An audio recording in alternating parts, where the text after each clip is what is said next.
बोलिए श्री सद्गुरु महाराज की जय। श्री सद्गुरु महाराज की जय। श्री सद्गुरु महाराज की जय। अखंड मंडलाकारं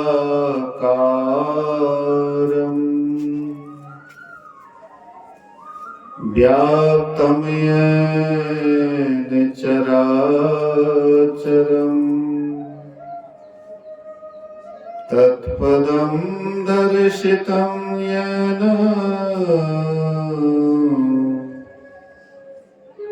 तस्मै श्री गुरुवे नमः।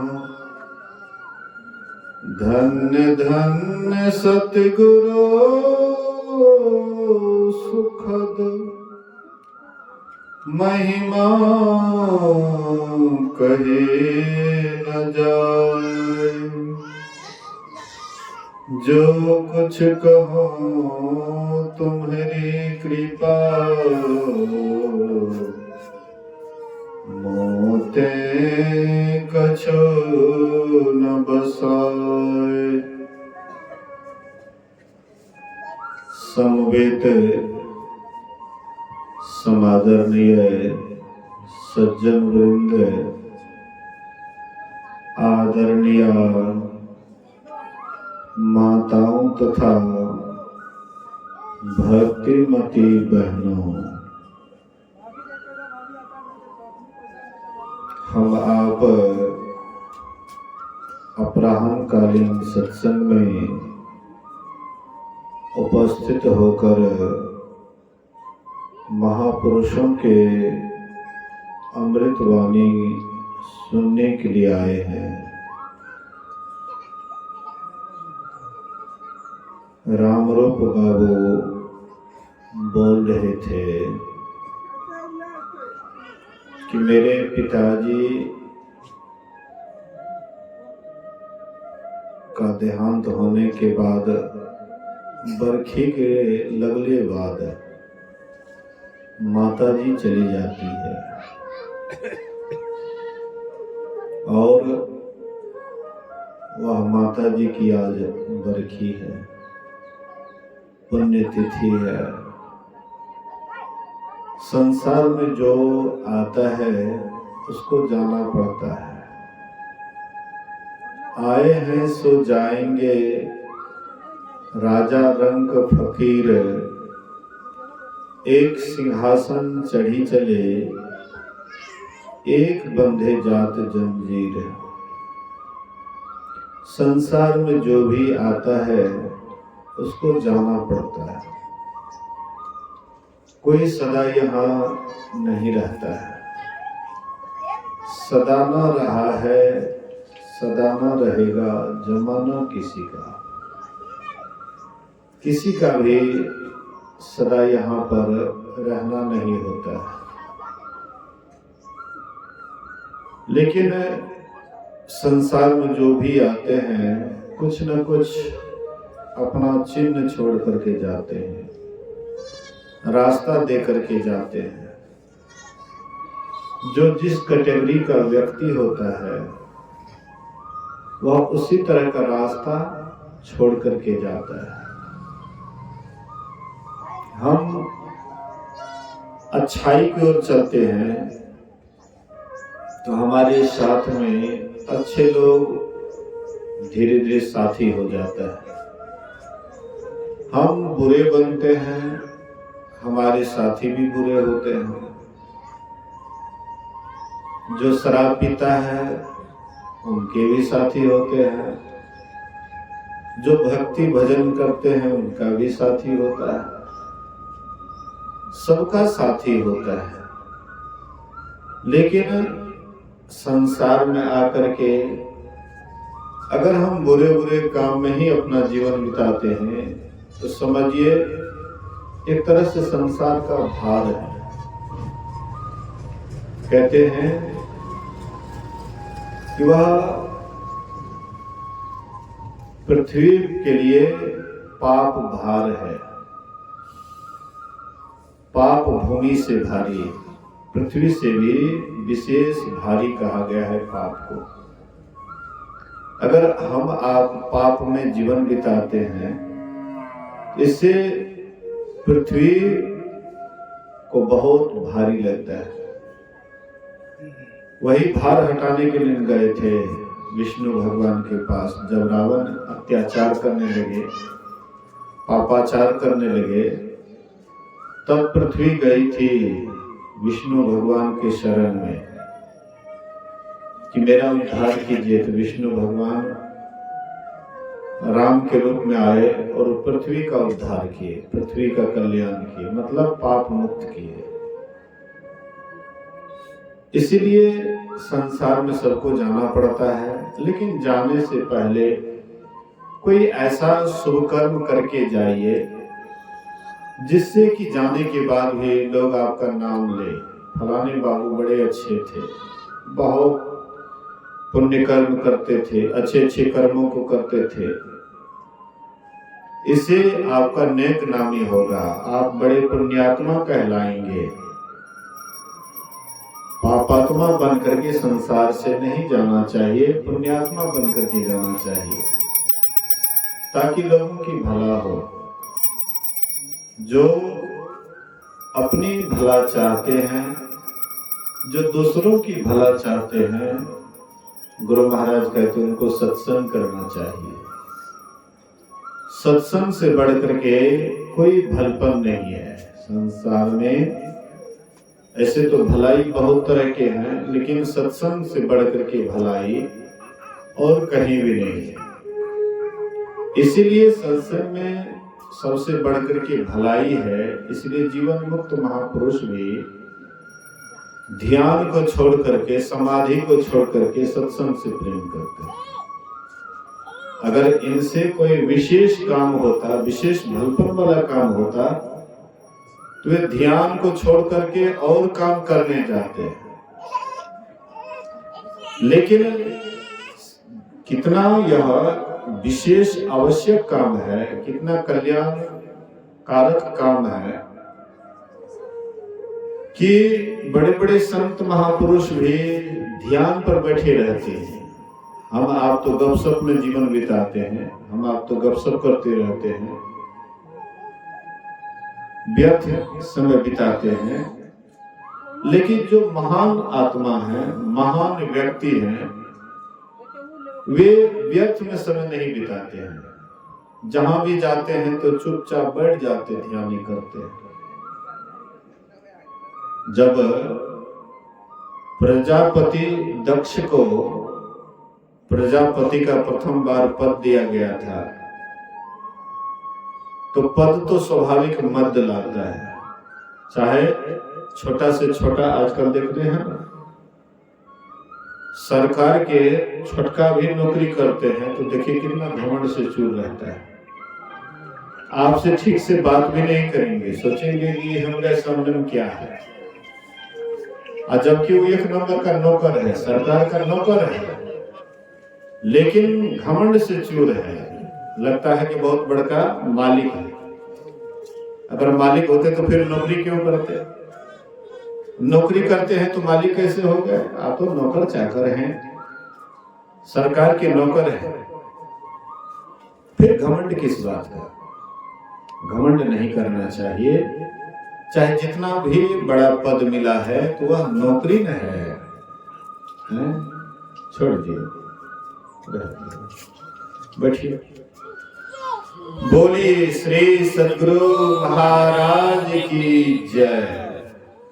तो जो नौकरी करते हैं, जो नौकरी नहीं करते उसको नीचा दृष्टि से देखते हैं, नीचे निगाह से देखते हैं। लेकिन ये बिल्कुल घमंड की बात है, इसमें कोई सार नहीं। अधिक पैसा कमाने से कोई बड़ा नहीं होता है, बल्कि नम्रता होनी चाहिए। जो जितना बड़ा नौकरी करते हैं उसको उतना ही बड़ा नम्र होना चाहिए। तो जो भी मतलब परमात्मा को भजते हैं, परमात्मा उसी से प्रसन्न रहते हैं। तो हम आप तो नौकरी करते हैं तो सीना चौड़ा करके चलते हैं, सीना फुला करके चलते हैं, लोग समझे कि हम बहुत बड़ा अवसर है। लेकिन जो अच्छे महापुरुष होते हैं कोई नौकरी को भी तिलांजलि दे देते हैं। दल बहादुर बाबा नेपाली पुलिस थे और वे एक बार ड्यूटी पर थे और उनका जो निवास था, झोपड़ी था जिसमें वो शयन करते थे, आराम करते थे। एक रात वो ड्यूटी पर ही रह गए तो उसका बिछावन खाली था। एक पुलिस आकर के उसके बिछावन पर सो जाता है। गुरु महाराज जी उसको लाठी लेकर के कहते, अरे इस सत्संगी बिछावन पर तू सोया है, जानता है किसका बिछावन है, उठो। नींद में जाते थे तो लगता था गुरु महाराज लाठी दिखा रहे हैं, और सो जाते देखते थे तो कोई कुछ नहीं, कहीं पर कोई नहीं दिखाई पड़ता था। फिर अंधा हो शायद भ्रम हो रहा है, फिर आंख बंद करके सो जाते थे। फिर नींद में जाते, फिर गुरु महाराज लगता है किसका बिछावन है, इस पर काहे तुम सोया है।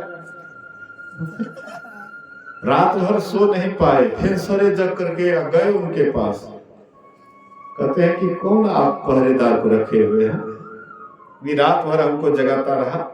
जब भी आंख लगते थे कहते थे अरे किसके बिछावन में तो सोया हुआ है। बोले कि उसका आकार प्रकार बताइए, रंग रूप बताइए। बोले गिरवास वस्त्र पहने हुए थे, लाठी लेकर के हमको लाठी दिखा रहे थे। तो बहादुर बाबा बोले गुरु महाराज इतने दयालु, भक्त की इतनी रक्षा करते हैं, मतलब बिछावन तक की रक्षा करते हैं। सुचियाचार में रहते थे कुछ दल बहादुर बाबा, साफ सफाई में रहते थे, उसका बिछावन भी साफ सफाई में था। जो सुचियाचार का पालन नहीं करता वो तो जैसे तैसे लघु शंका जाता है, दीर्घ शंका जाता है, मतलब उतना सफेद ही नहीं रहता है, साफ सुथरा नहीं रहता, पवित्र नहीं रहता है। तो पवित्रता में ही तो परमात्मा का निवास है। बोलिए श्री सद्गुरु। परमात्मा कहाँ रहते हैं? जहाँ पवित्रता है। तो जिनका हृदय पवित्र है वही तो शिवालय है, यही तो ठाकुरबाड़ी है। कहाँ पर ठाकुरबाड़ी, कहाँ पर शिवालय? जो जितना साफ सफाई में रखते हैं शरीर को, समझिए कि उतना ही वो शिवालय है, ठाकुरबाड़ी। तो ये ठाकुरबाड़ी जहां आराम करते थे गुरु महाराज, उसका देख रेख करते थे। बताए कि ऐसी ऐसी बात। दल बहादुर बाबा गए, अब बस नौकरी से रिजाइन दे दिए। अब इस सरकार का नौकरी नहीं करना है, हमको उस सरकार का नौकरी करना है जो सरकार हमारा हर हमेशा देख रेख करते हैं। हर तरह से जो सरकार हमारा देख रेख करते हैं, उसी का नौकरी करना। उसको रिजाइन दे दिए, चले आए कुप्पा घाट गुरु महाराज जी के पास, ध्यान भजन करने लगे और अच्छे सिद्ध महापुरुष हुए। बोलिए श्री सद्गुरु। तो देखिए ऐसे महापुरुष होते हैं। तो जो ध्यानी व्यक्ति है, कुछ दल बाबा जो है, लोग रात को सोते थे, वो 8 बजे बढ़ जाते थे ध्यान पर, छत पर चले जाते थे जिससे कि हलचल ना हो। चले जाते थे छत पर, एकदम बैठे रहते थे रात भर। मनिहारी में सेवा करते थे आश्रम में, बड़ा बड़ा बाल्टी लेकर के पानी डालते थे वृक्ष वगैरह में। बातचीत नहीं, मतलब करते कर्म करो विधि नाना, असुरत राखो जहाँ कृपा निधान। हाथ से काम करते थे, मन से सुमरन ध्यान करते थे। अच्छे सिद्ध महापुरुष हुए। तो अच्छे सिद्ध महापुरुष भी ध्यान को छोड़कर के सत्संग से प्रेम करते हैं। आखिर कोई रहस्य है तब ना। शिव जी, हाँ, भगवान शंकर को सब आदमी जानते हैं। भगवान शंकर एक नंबर के ध्यानी। आजकल लोग कहते हैं कि भोला बाबा हमारा गुरु है, हम उनके शिष्य हैं। उनको ध्यान से कोई मतलब नहीं है। ध्यान मतलब क्या होता है वो भी नहीं जानते हैं।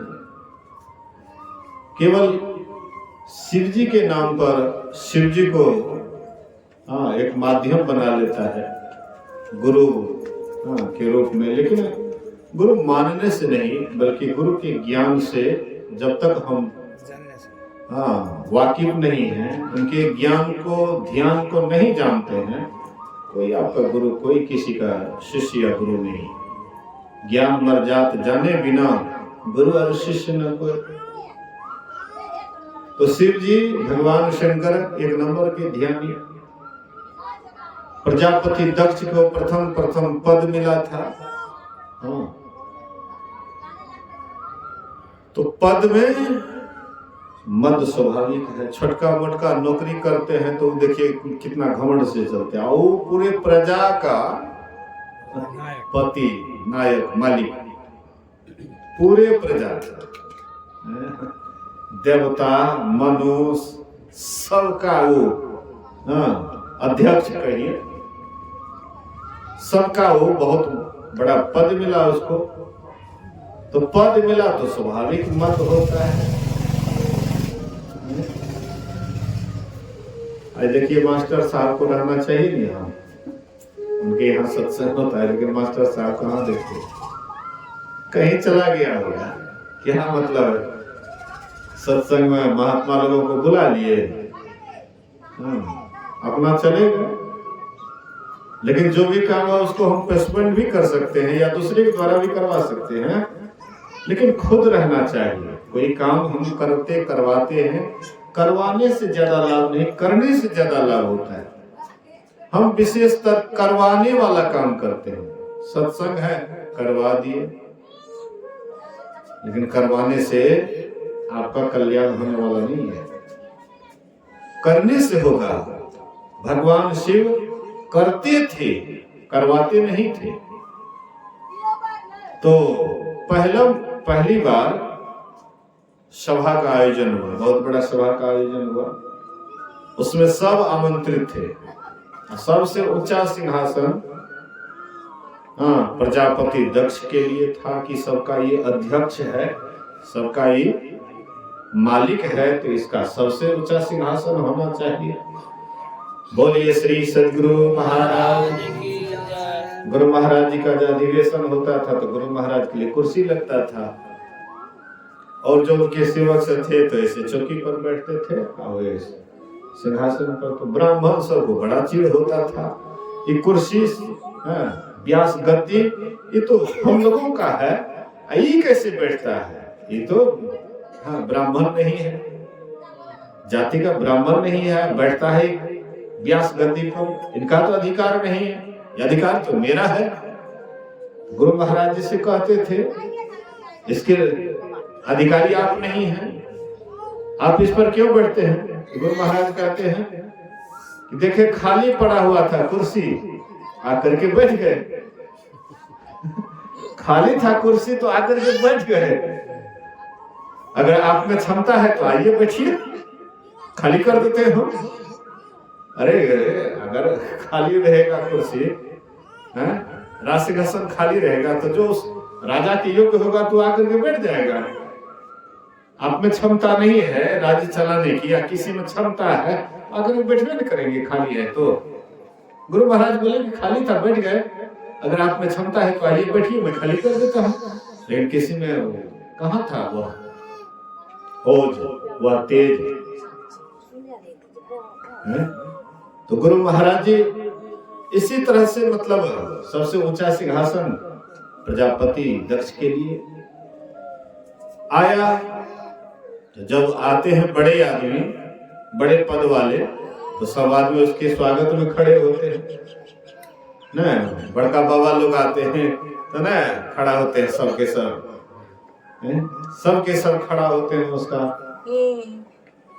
हालांकि बड़ा बाबा के मन में ये नहीं होता है कि लोग हमारे नाम पर खड़े हो, उसके अंदर नहीं होता है तो बड़ा बाबा नहीं है। उनके अंदर ये भाव नहीं होता है कि हमारे सम्मान के लिए लोग खड़े हों। अगर होता है भाव कि हमारे नाम पर खड़े हों तो तब बड़े बड़ाई ना करे, बड़े न बोले बोल, रहीमन हीरा कब कहे लाख टका मोल। हीरा कभी नहीं कहता है कि हम अनमोल हैं। हीरे हीरा है, अपनी बड़ाई हीरा खुद नहीं करता है, लेकिन जो परखने वाले हैं हीरा को रखना ही हीरा है।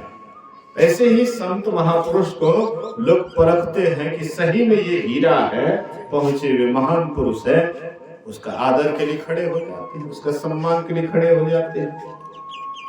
तो वैसे ही सबको इस सम्मान के लिए खड़े हो गए। लेकिन शिव जी जो उसके जमाए बाबू थे वो तो ध्यान में है। लोग इधर प्रजापति दक्ष की जय, प्रजापति दक्ष की जय नारा लग रहा है।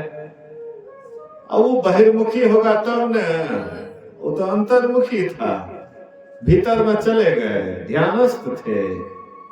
एक कोना में ध्यानी आदमी देखता है कोना। एक जगदानंद बाबा है, कहीं आयोजन जब होता था, हमारा भ्रमण मंडली चलता था, तो रात को सबके बीच में सोते थे, ध्यान पढ़ते थे, तो बहुत साधु महात्मा सोए हुए रह जाते थे और थोड़ा सवेरे जगते थे।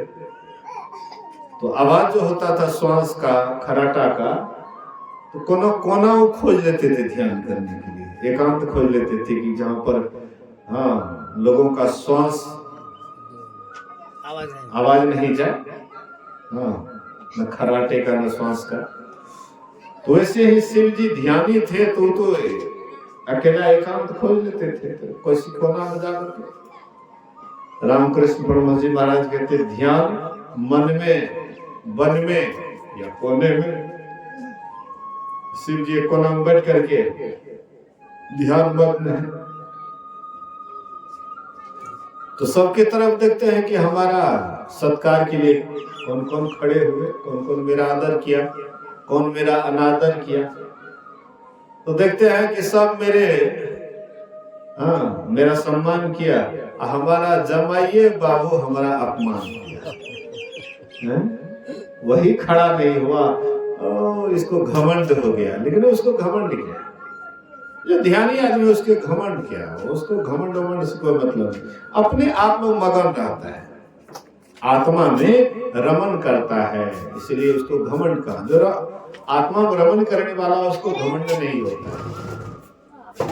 तो शिव जी आत्मा में रमन करने वाले, स्वयं में रमन करने वाले, इसीलिए स्वयं भू।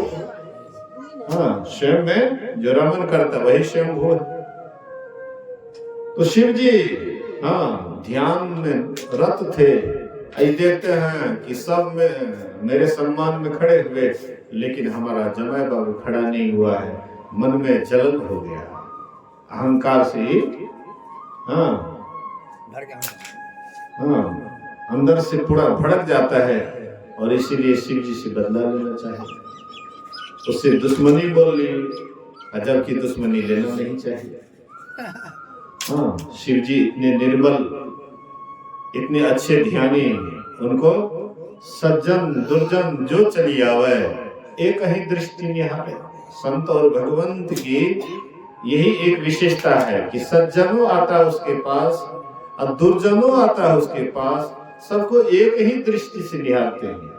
उनके पास बहुत मधुर दृष्टि होती है, बड़ा पवित्र उनकी दृष्टि होती है। उनकी दृष्टि पड़ने पर दुर्जन भी सज्जन हो जाता है। इसीलिए तो कहने का आशय है, मतलब है कि जो ध्यान करने वाले हैं, ऐसे महापुरुष भी ध्यान को छोड़कर के सत्संग से प्रेम करते हैं। गोस्वामी जी कहते हैं, जो सत्संग से जिसको प्रेम नहीं है, जिनको सत्संग से लगाव नहीं है, केवल घर परिवार हाँ, नौकरी चाकरी बाल बच्चा, संसारी की बातों से जिसको मतलब है, सत्संग ध्यान से एक पैसा भी मतलब नहीं है, उनका हृदय कैसा है? कहते पत्थर के समान है। जैसे पत्थर कठोर होता है, उनका हृदय भी बहुत कठोर है।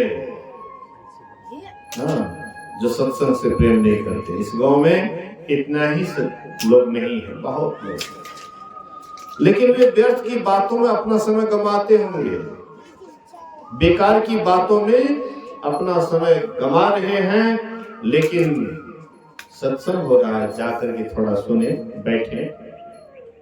लोगों के मन में होता है कि हम तो उससे विशेष जानते हैं, हम उनके पास क्या जाएं सुनने के लिए, हम तो उनसे बेसी जानते हैं। यही बात तो उनके भी अंदर था, प्रजापति दक्ष। परिणाम क्या हुआ? प्रजापति का सत्यानाश हो गया। कितना कितना हाँ, उसको दंड मिला, कितना उसको हाँ सजा मिली, सब आदमी जानते हैं। इसलिए हाँ, सत्संग में जाना चाहिए, सत्संग के वचन को सुनना चाहिए। जो भी महान से महान आत्मा है, वे सत्संग करके ही महानता को प्राप्त किए। भगवान राम, भगवान कृष्ण, भगवान शिव सब सत्संग करते थे, सबको सत्संग से प्रेम था, इसलिए महान हुए। भगवंत इसीलिए हम कहते हैं, अगर वे सत्संग ना करते तो हम उसको भगवान कहते। राम भगवान अगर सत्संग नहीं करते तो हम कहते उसको भगवान। भगवान कृष्ण सत्संग से प्रेम नहीं करते, क्या हम उसको भगवान कहते? जो भी महान व्यक्ति हुआ है तो सत्संग करके ही हुआ है। इसलिए गोस्वामी जी कहते हैं सत्संग से प्रेम करना चाहिए, सत्संग से लगाव होना चाहिए, श्रद्धा होना चाहिए, विश्वास होना चाहिए। देखिए रामरूप बाबू को सत्संग से प्रेम था। सत्संग से प्रेम होने के कारण, गुरु महाराज से प्रेम होने के कारण ये सपना देखते हैं, सपना देखते हैं। दीक्षा वाली बात कुछ भूल गए थे। दीक्षा स्वामी सत्यानंद जी महाराज से लिए थे। उन्होंने कहा कि स्वामी सत्यानंद जी महाराज से लिए थे, आदमी विशेष होने के कारण, भीड़ अधिक होने के कारण ठीक से समझ नहीं पाए, ठीक से सुन नहीं पाए। तो रात में उनके अंदर जो विशेष ख्याल गुरु महाराज के प्रति था, सपना देखते हैं, और सपना में देखते हैं कि वो हमसे दीक्षा ले रहे हैं। सपना में गुरु महाराज जी से लगा होता है, तभी ये सब मन में आता है। आत्मग्लानि होता होगा कि हमने दीक्षा लिया लेकिन भूल गए। तो मन में आत्मग्लानि होने के कारण, गुरु महाराज जी के प्रति आस्था विश्वास होने के कारण सपना देखते हैं कि बाबा हमको दीक्षा दे रहे हैं। जब उठ करके खड़े हुए तो पहचानने लग जाते कौन बाबा है। तो देखते हैं गौर से, तो कहते यही फलना बाबा, इसको तो हम जानते हैं, इसको तो हम पहचानते हैं। तो चंद्रश्री बाबू से बोले ऐसी सी बात, हाँ घटना सुनाए। तो वे कहते हैं तब तो अच्छी बात है, और समय भी बरखी का है, बाबा भी मतलब बाबा से भी समय ले लेते हैं, और तुम अपना जो भी तुमको बुझाता है कमी पूरा कर लेना। तो सुबह सत्संग के बाद दीक्षा का भी हाँ जानकारी हुई, जो भी भूल था उसको सुधार दिया गया। मेरे कहने का ये आशय है, भगवान राम, भगवान कृष्ण, भगवान शिव, हाँ कबीर, नानक, तुलसी, जितने भी महान व्यक्ति हुए, जितने महापुरुष हुए, सब सत्संग करके ही हुए। सत्संग से ही कोई महान होता है। गुरु महाराज कहते थे जहां रहो सत्संग करो, जहां भी रहो सत्संग करो।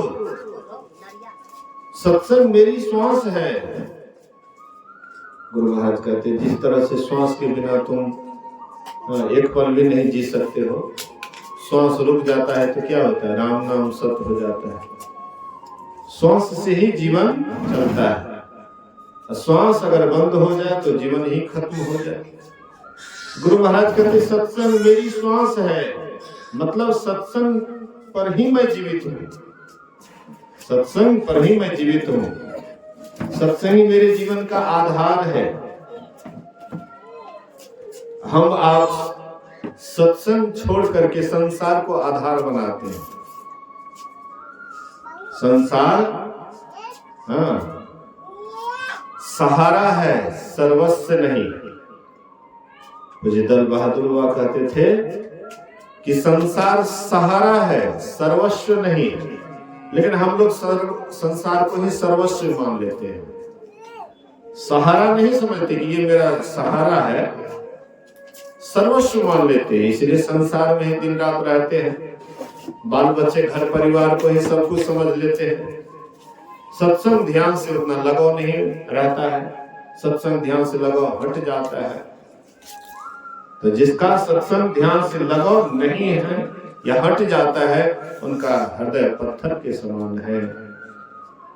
इसलिए महापुरुष कहते सत्संग सबको करना चाहिए। जब बड़े लोग करते हैं, बड़े लोग कोई काम क्यों करते हैं कि छोटा उसका देखा देखी करे। बड़ा आदमी जो कोई काम करता है तो छोटा आदमी उसका देखा देखी करे। गुरु महाराज जी 1933-34 में जब परम निर्वाण को प्राप्त कर गए तो उसके बाद भी गुरु महाराज ध्यान करते थे। 1933-34 के बाद भी गुरु महाराज ध्यान करते थे। तो लोगों ने पूछा, हुजूर अब तो आपको जहां पहुंचना था, जो प्राप्त करना था वहां पहुंच गए, उसको प्राप्त कर लिए, फिर आप ध्यान क्यों करते हैं? अब तो आपको ये सब करने की जरूरत नहीं है, आप क्यों करते हैं ध्यान? तो गुरु महाराज कहते हैं कि देखो जी, बड़े महापुरुषों का देखा देखी संसार के लोग साधारण आदमी करते हैं। भगवान कृष्ण ध्यान करते थे, भिनसर में जग करके, ब्रह्मोत्त में जग करके भगवान कृष्ण ध्यान करते थे। क्यों करते थे? कि लोग, आने वाली पीढ़ी देखा देखी ध्यान करेंगे। आने वाला जो पीढ़ी होगा वो मेरा देखा देखी करेंगे, ध्यान करेंगे, इससे उनका उद्धार हो। तो महापुरुष वे काम भी करते हैं, वह काम करते हैं जिससे लोगों का उद्धार हो। अपना उद्धार तो वे कर लेते हैं, अपना उद्धार कर लेते हैं, उनको पाने की कोई कुछ बाकी नहीं रहता है। फिर भी लोग हमसे सीखे, इसलिए वे करते रहते हैं। तो हम आपको भी महापुरुषों के अनुसार करना चाहिए, प्रत्येक आदमी को करना चाहिए। तो भगवान राम एक बार सभा बुलाए। सभा बुलाने के बाद सबको भगवान राम कहते हैं कि हे प्रजाजनों, तुम लोग ऐसा मत समझना कि मैं कोई मोह में आकर के तुम लोगों को बुलाया हूं, ममता ग्रस्त होकर के बुलाया हूं। हम आप कुछ भी करते हैं तो ममता ग्रस्त होकर के करते हैं। कोई भी आयोजन या कार्यक्रम करते हैं तो उसमें ममता जुड़ा होता है। शादी विवाह कोई भी फंक्शन करते हैं तो उसमें ममता ग्रस्त होकर के करते हैं। लोग आजकल जन्मदिन बेसी मनाते हैं, उसमें भी लड़के का लड़की का नहीं के बराबर। कहीं कहीं पर ये प्रथा हो गया है, सुंड लगा देता है, उसमें जन्मदिन वाला गाना लगा देता है, केक मंगाता है उसको। तो क्यों करते हैं ये? बच्चा से ममता है, उसको बच्चा से ममत्व है, लगाव है, इसीलिए करते हैं आयोजन, नहीं तो क्या जरूरत है। कोई भी कार्यक्रम करते हैं तो ममता ग्रस्त होकर के करते हैं, लेकिन भगवान राम ममता ग्रस्त होकर के लोगों को नहीं बुलाए। भगवान राम जानते थे कि मेरी प्रजा बहुत सुखी है। राम भगवान की प्रजा बहुत सुखी थी, इसलिए महात्मा गांधी भी राम राज्य की कल्पना किए थे, कोशिश किए थे राम राज्य हो जाए। अभी भी जो सरकार है सोचते हैं सब सुखी हो जाए। जिस तरह से राम की प्रजा थी सुखी, इसी तरह से हमारी प्रजा भी सुखी हो। प्रत्येक देश के जो मालिक है, प्रधानमंत्री या मुख्यमंत्री, राष्ट्रपति है, सब चाहते हैं कि हमारी प्रजा सुखी हो। राम राज्य की कल्पना करते हैं, इसलिए राम राज्य की कल्पना करते हैं कि राम राज्य के समय में सभी प्रजा सुखी थी। लेकिन ऐसा नहीं कहा जाए कि दुखी नहीं थी, ऐसा भी नहीं कहा जाए कि दुख भी नहीं था, दुख बिल्कुल नहीं था, ऐसा कहना ठीक नहीं होगा। सुखी इतना थी कि दुख बिला जाता था। इतने सुखी थे कि दुख महसूस नहीं होता था, दुख बिला जाता था। अधिक सुखी थी, इसलिए दुख अनुभव नहीं होता था। लेकिन इतने सुखी होने पर भी उनके प्रजाजन इतने सुखी भी थे, तो पर भी भगवान राम सभा का आयोजन क्यों किया और उसमें सबको बुलाए, किसी वर्ण विशेष को नहीं बुलाया, बल्कि सभी वर्णों को बुलाया। अब बच्चे, जवान, बूढ़े, सबके सबको बुलाया, क्योंकि भगवान राम जानते थे कि ये शरीर सदा नहीं रहेगा। भले ही हम आपसे उन लोगों की आयु अधिक थी। राम भगवान 11,000 वर्ष तक राज्य संभाले थे। महाराज दशरथ 62 या 63,000 वर्ष तक राज्य का संभाल किया। महाराज दशरथ, तो हम आपसे आयु में अधिक थे और सुखी भी हम आपसे अधिक थे। लेकिन भगवान राम ने सोचा कि अधिक आयु के बाद ही तो शरीर छूटेगा।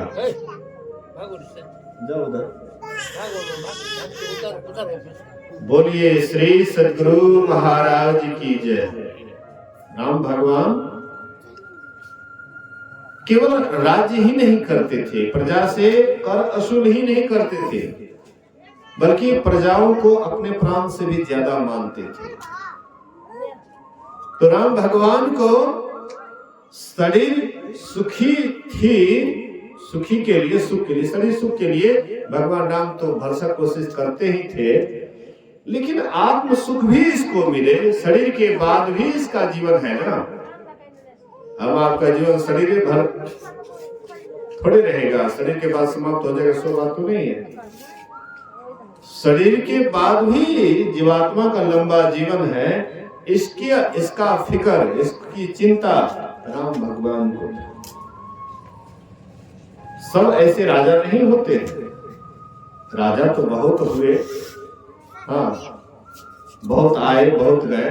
राम के पहले भी उनके खानदान और भी राजा होगा, रघु वगैरह, बहुत सारे हुए। लेकिन सबको इस तरह की चिंता नहीं थी जो राम भगवान के अंदर थी।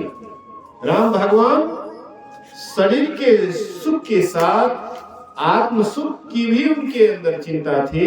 ये शरीर सदा नहीं रहेगा, एक दिन ये शरीर छूटेगा। शरीर छूटने के बाद हमारी प्रजा हो करके, कि राम की प्रजा नरक में चले जाए, दुख में चले जाए, कष्ट में चले जाए, ये चिंता भगवान राम को थी। ऐसे कहां है राजा? शरीर की चिंता तो सभी राजा को रहते हैं कि शरीर से हमारी प्रजा सुखी रहे। ऐसा कौन राजा है कि चाहते हैं कि हमारी प्रजा दुखी रहे? सब जी जान लगा करके कोशिश करते हैं, राज को बढ़ाते हैं, युद्ध करते हैं। क्यों करते थे? पहले के राजा लोग युद्ध क्यों करते थे? कि अधिक धन होगा तो हमारी प्रजा सुखी होगी, इसीलिए वे युद्ध करते थे। इतना जमीन है, इतना जमीन से काम नहीं चलता है, और जमीन हड़प लेंगे तो हमारी प्रजा सुखी होगी। एक महात्मा जी भंडारा में गए तो उसको 2 पैसा मिला। तो 2 पैसा मिला तो महात्मा जी सोचे कि किसी कंगाल को देना चाहिए, जो सबसे गरीब होगा, दरिद्र होगा। तो देखिए कि राजा साजबाज सेना साज करके जा रहा है दूसरे राज्य पर चढ़ाई करने के लिए।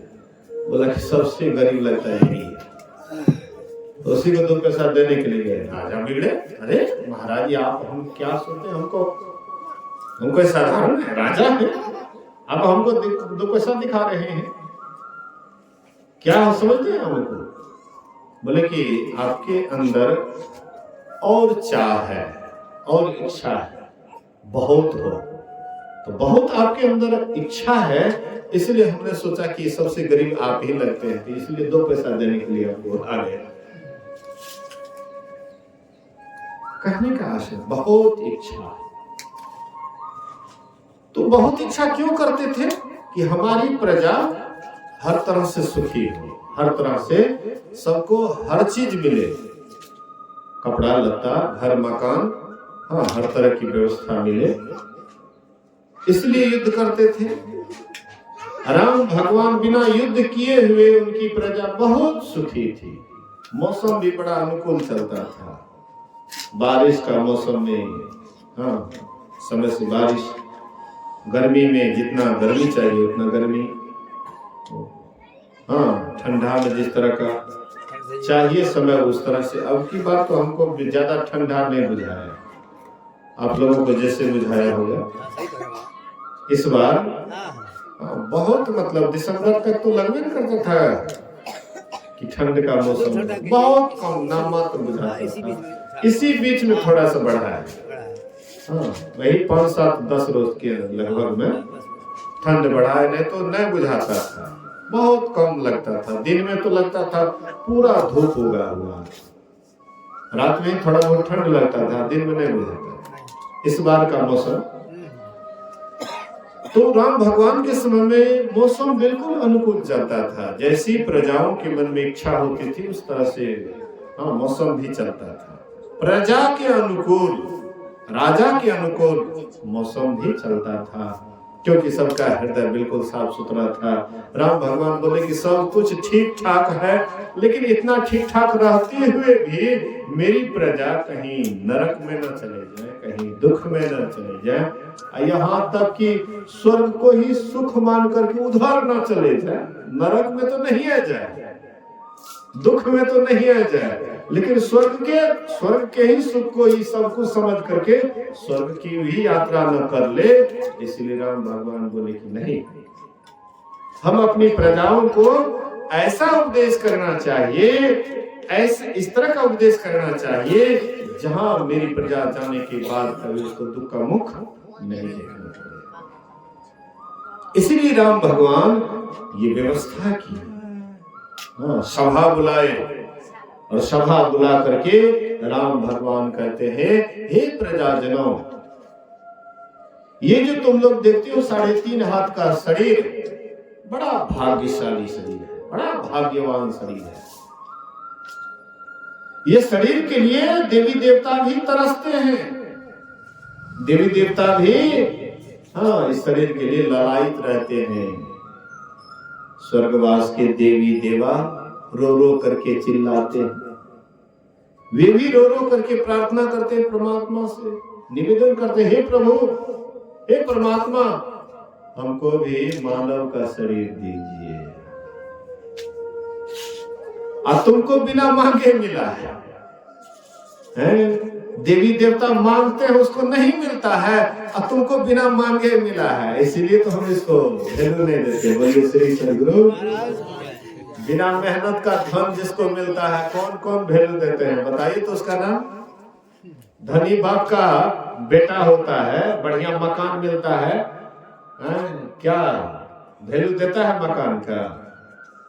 है आराम से एकदम 8 बजे 9 बजे 10 बजे तक सोए रहता है, कहता है बाप का बनाया हुआ है, ऐश मौज करे, खूब ऐश मौज करता है, क्योंकि खुद नहीं बनाया। खुद बनाते तब उसको लगता कि कितना मेहनत करके ये मकान बनाया गया है, कितना श्रम लगा है, इसका सदुपयोग कैसे किया जाए।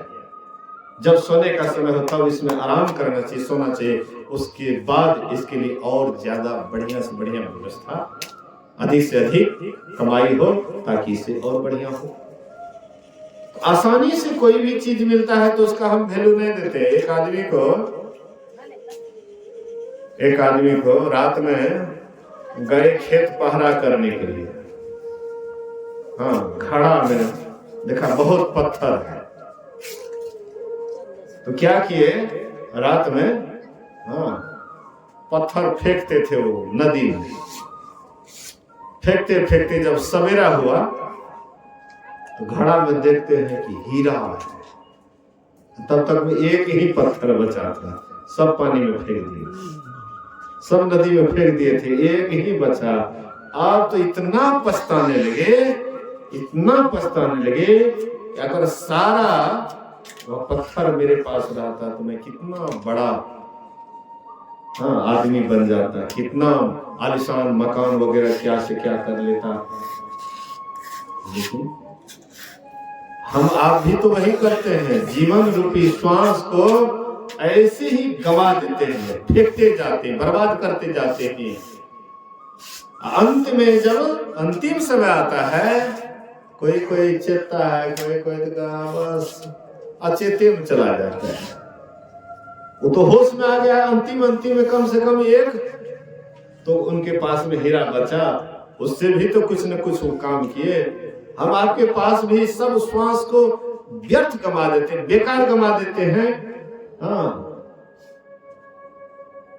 समझ नहीं पाते हैं, क्योंकि मेहनत बिना मेहनत के ही मिला है।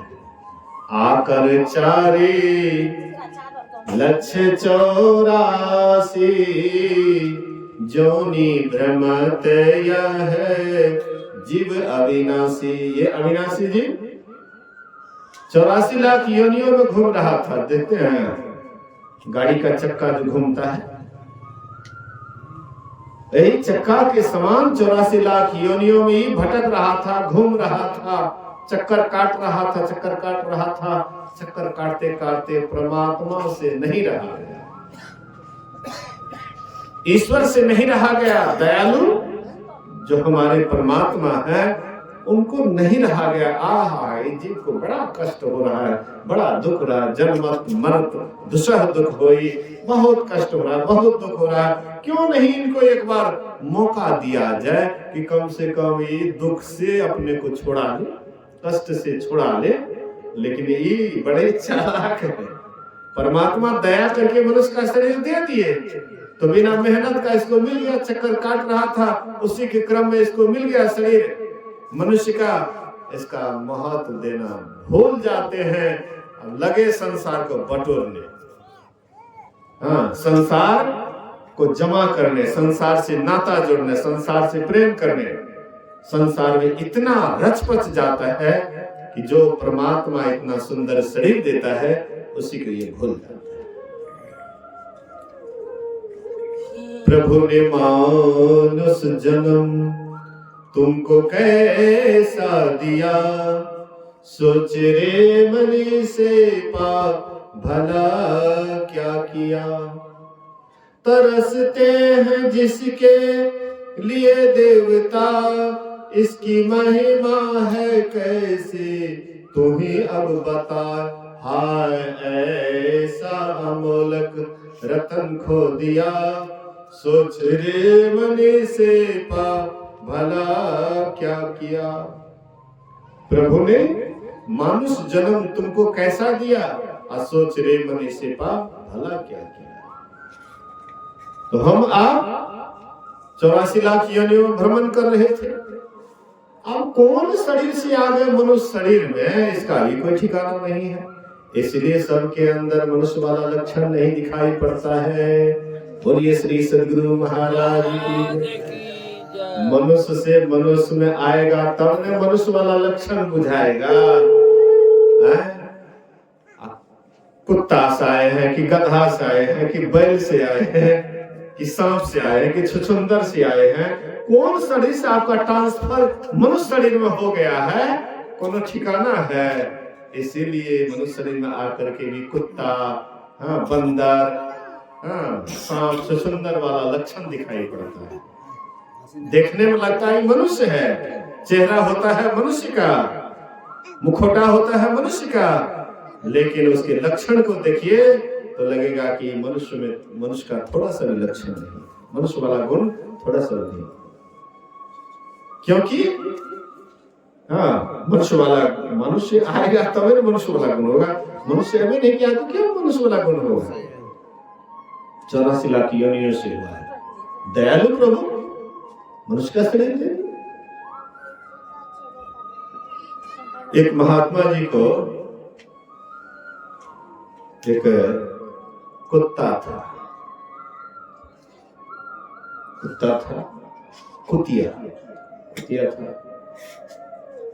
तो महात्मा जी के मन में होता है कि कुतिया बराबर इधर से उधर छुल छुल छुल छुल करती रहती है, देखते हैं ये डरा वो डरा, उधर उधर छुल छुल छुल छुल करती है। महात्मा जी सोचे कि बड़ा कष्ट में है, ये कहीं जाता है डंटा खाता है, डरबस्सा कोई तोड़ दे, कोई टांग तोड़ देता है, बड़ा दुख होता है। क्यों नहीं इसको मनुष्य बना दे, ताकि कहीं भी इसकी शादी हो जाएगी, ऐस आराम से रहेगी, राजकुमारी बन करके, रानी बन करके। क्यों नहीं इसको सुंदर राजकुमारी बना दिया जाए। महात्मा जी योग बल वाले थे, पहुंचे हुए महात्मा थे। महात्मा जी दयावश दया करके क्या करते हैं, उसको सुंदर राजकुमारी बना दिया। अपने आशीर्वाद से, योग बल से उनको सुंदर राजकुमारी बना दिया। इतना सुंदर देखने में कि एक राजकुमार भटकते आ गए, देखते हैं इतना सुंदर राजकुमारी। महात्मा जी कौन है? बोले कि मेरी पुत्री है। महाराज आप क्या कीजिएगा, हमको ही दे दीजिए ना, हम इससे शादी कर लेते, खूब बढ़िया से इसको रखेंगे, एक खूबसूरत है, इतना बढ़िया। महात्मा जी तो चाहते ही थे कि खूब बढ़िया से रहे, जीवन का आनंद ले, सुख से रहे। दे दिए उनको, उनके साथ शादी करवा दिए, चले गए वो ससुराल। तो ट्रांसफर हुआ था कहां से? कुतिया से। ट्रांसफर हुआ था कुतिया से, तो लक्षण तो होगा वही न। बना दिए न मनुष्य का शरीर, छोला तो दे दिए मनुष्य का, लेकिन अंदर वाला जो संस्कार है उसको कैसे क्या करेंगे? रह गया वही लक्षण। तो राजकुमार रात में जब सो जाते थे तो राजकुमार का जो चप्पल होता था, जाकर के एकदम दांत से काट काट करके चप्पल को खाती थी। राजकुमार जगते थे, अरे नया चप्पल, इतना सुंदर चप्पल, ये कैसे हो गया? और तो कोई घर में नहीं है, दो ही व्यक्ति है। कुछ हो आया होगा, कुछ किया होगा, लेकिन एक दो दिन की बात तो रहे तब ना। बराबर राजा है, राजकुमार था, उसके पास तो कोई कमी थी नहीं, तुरंत नया चप्पल आ जाता था। और फिर दूसरी रात वही हाल। एक दिन उनके मन में संदेह हो गया कि आखिर कोई आता नहीं है, इसमें दो ही पति पत्नी है, आखिर ये काम करता क्यों, कौन है? तो राजकुमार सोने का स्वांग रचे, सोने का स्वांग रचे। जैसे ही सोने का स्वांग रचे, लंबा श्वास वगैरह लेने लग जाते हैं, समझ गई कि राजकुमार सो गए, बस गए, या बस दांत से चप्पल को काट काट करके खाने लगे। तुरंत पकड़े राजकुमार, उसको पकड़ करके सीधे ले गए महात्मा जी के पास। बोले महाराज ये क्या दे दिए हैं हमको? कपाड़ का जपाल रखिए अपने पास, हाँ, हमको नहीं चाहिए ऐसा राजकुमारी।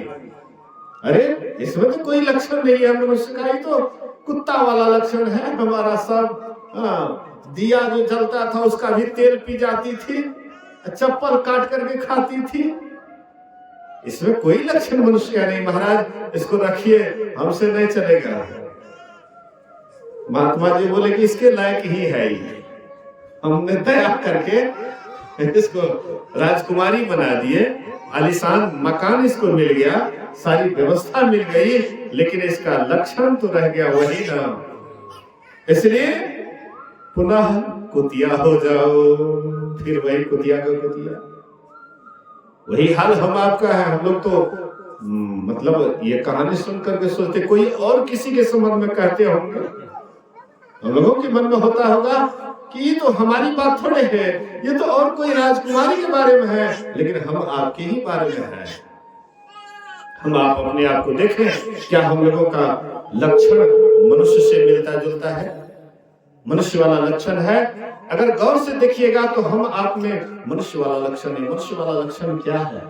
ना तो सत्संग से प्रेम है, ना ध्यान से लगाव है, ना संतों से लगाव है, न महापुरुषों से लगाव है। जैसे संतों का नाम सुनते हैं, महापुरुषों का नाम सुनते हैं, मुंह सिकुड़ लेते हैं, कहते अरे महात्मा, कौन महात्मा, देख लिए सुना।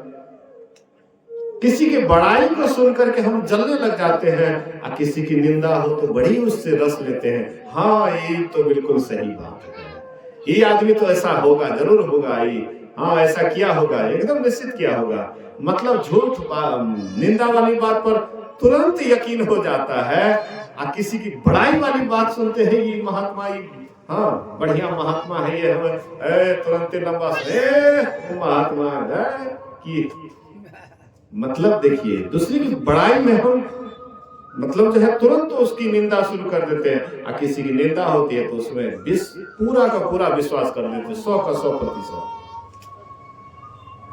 संत महात्मा कहते हैं कि थोड़ा सा देखो अपने आप में कि क्या हम आप मनुष्य के लायक हैं, क्या हम मनुष्य हैं? मनुष्य में सदाचार, शिष्टाचार, शुचियाचार, सत्संग, ध्यान, ये 5 चीज जिसमें है वे मनुष्य कहलाने योग्य हैं। और जो जिसमें 5 लक्षण नहीं है, 5 चीज नहीं है, वो मनुष्य रहते हुए भी मृगाश्चरन्ति, जानवर के तरह खाना पीना सो जाना, ये काम है पशु समाना जी। बिना पूछ के पशु हैं, देखने के लिए कहने के लिए हम मनुष्य हैं, फलना है चिलना है, ये है वो है, कहने के लिए हम बहुत बात कह दें, लेकिन अंदर से लक्षण देखा जाए तो वह लक्षण कहाँ है जो संतों से मिलता जुलता है, महापुरुषों से मिलता जुलता है।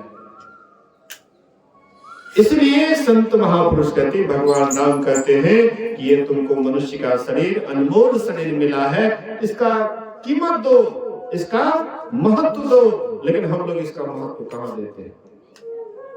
इस शरीर को तो ऐसे ही बर्बाद कर देते हैं, कुछ नींद में, कुछ भोग में, कुछ आलस में खोया, आया समय मौत का तो सिर धुन धुन करके रोया। अंतिम समय आता है तो आंख से आंसू बहाते हैं, हाँ पछताते हैं, झुर्राते हैं। और जब समय रहता है तो तब हमको जो काम करने के लिए आते हैं वह काम से तनिक भी मतलब नहीं रहता है। भगवान राम कहते हैं इसके लिए तुम्हें मनुष्य शरीर नहीं मिला है, यही तन कर फल विषय न भाई, स्वर्ग स्वल्प अंत दुखदाई। है भाई, ये शरीर प्राप्त करने का मतलब ये मत समझो कि ये शरीर से हम विषय भोग में ही इस जीवन को खपा दें। अरे स्वर्ग भी अगर मिल जाए तो वह भी थोड़े दिन के लिए है, अंत में स्वर्ग को भी छोड़ना पड़ता है, स्वर्ग से भी गिरना पड़ता है। सुख लिए आप तो दुख कौन लेंगे? तो स्वर्ग भोगे आप तो नरक का भोग कौन भोगेंगे? जो सुख लेगा वही दुख लेगा ना, और जो सुख दुख कुछ नहीं लेगा वही परम पद के अधिकारी है, वही परमात्मा को प्राप्त करते हैं। सुख दुख से कोई परे परम पद, आते ही पद रहा समाई। गुरु महाराज से कहते थे कि तुमको स्वर्ग क्या नरक में भी मीठा मीठा दुख नहीं मिलेगा। तो गुरु महाराज कहते थे हमको स्वर्ग चाहिए, ना हमको नरक चाहिए, ना हमको सुख चाहिए, ना हमको दुख चाहिए। सुख दुख से जो ऊपर उठ जाता है वही तो महान आत्मा कहलाता है, वही महापुरुष कहलाता है। राम भगवान भी सोचते थे कि हमारी प्रजा ना स्वर्ग जाए ना नरक जाए, वहां जाए जहां जाने के बाद पुनः लौटता नहीं है। कहीं कथा सकल बिलो की हरिमुख, हृदय पद पंकज धरे, तज जोग पावक दे, हरिपद लीन भई जहने फिरे। नर विविध कर्म अधर्म बहुमत, शोक प्रत सब त्याग हो, अविश्वास करी कह दास तुलसी, राम पद अनुराग हूं। तो वहां जाने के लिए जहां सबरी गई, वहां जाने के लिए कहते हैं जहां से जाने के बाद फिर लौटना नहीं होता है। और स्वर्ग जाते हैं तो लौटना पड़ता है, नरक जाते हैं तो फिर लौटना पड़ता है, आना पड़ता है। नरक से भी स्वर्ग, अस्वर्ग से नरक।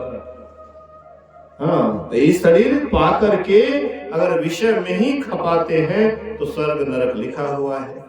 इससे ऊपर उठने के लिए राम भगवान कहते हैं ये शरीर साधनों का धाम है और मोक्ष का द्वार है।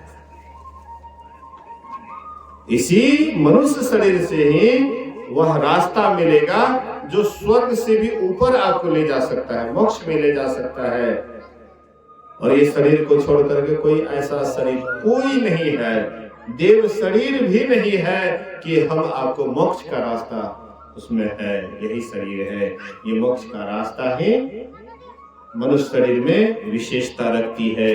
तो यह वह मनुष्य शरीर में आकर के मोक्ष के रास्ता को अगर नहीं जान पाए, मोक्ष के द्वार को नहीं जान पाए, तो ये मनुष्य शरीर हम आपका व्यर्थ चला गया,